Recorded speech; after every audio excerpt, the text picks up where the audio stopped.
And I call the member for Holt. Thank you, Deputy Speaker. Deputy Speaker, I rise in support of the motion raised by the member for Wide Bay, and noting in particular the resolution of Senator Benjamin Cardin of Maryland and 13 other United States senators who moved a resolution in the United States Senate reaffirming a strong commitment to the United States-Australia alliance.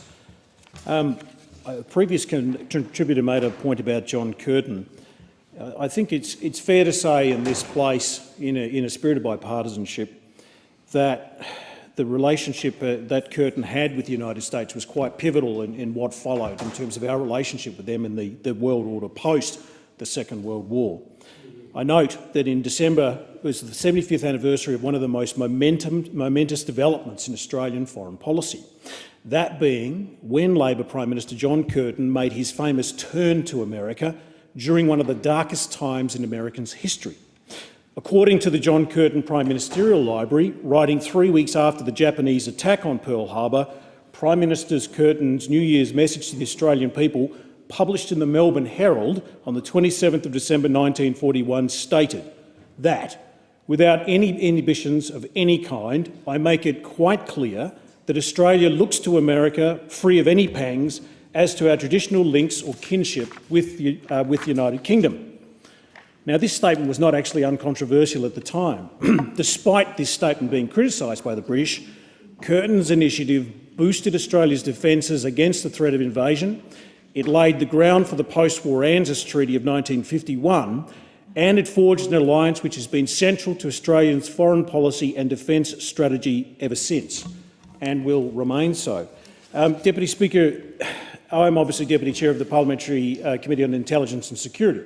I'll talk about our intelligence linkages in a second, but what most viscerally, as a Member of Parliament, reminded me of the deep and abiding connection that we have with the United States, particularly in matters of defence and strategic interest, was when I had the honour of being able to be flown onto the deck of the USS Carl Vinson, which is currently around the South China Sea, in 2003. It had come off a deployment in Iraq. And landing on an aircraft carrier is a very interesting experience, particularly in a 16-foot swell, but we did. And there was one person that was in a uniform next to me who, it was at the back of it's a CAT, it's a plane that carries aircraft parts. It's loud, you sit facing backwards, and we had 5 attempted landings on the 5th we got there. So it's a pretty interesting experience. But again, the person in the uniform intrigued me. And it was also the way in which we were treated when we got off this fully operational aircraft carrier that was in the far northwest of Western Australia at the time. But what happened, and particularly learning the history after we were catapulted off, were two things. One, that person that was feted by the Americans as soon as he got off the plane was Duncan Lewis, then a Brigadier General in the SAS, and we were working with the Americans to paint targets against the Taliban. The second was that the first strikes post-September 11th were launched off the deck of the USS Carl Vinson.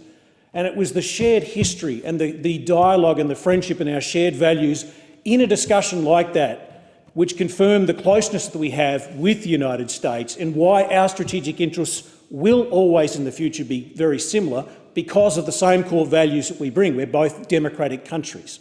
We're situated in different parts of the world, but those core values remain the same, regardless of any hiccups with any sort of leader of any sort of political party or whatever.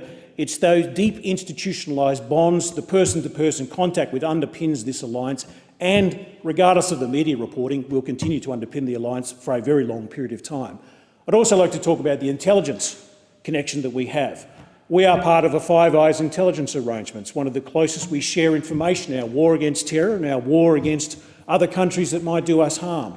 I would say, and I've been over to declare in this chamber the CIA twice, in 2011 and in 2016, and dealt with the people there in my capacity as Deputy Chair, that there's almost no closer relationship than Australia and the US, particularly with respect to intelligence sharing, and that will grow. Regardless of what's been said, that is going to continue to grow and to develop and will evolve. So I think the talk of the US alliance and its demise is incredibly premature.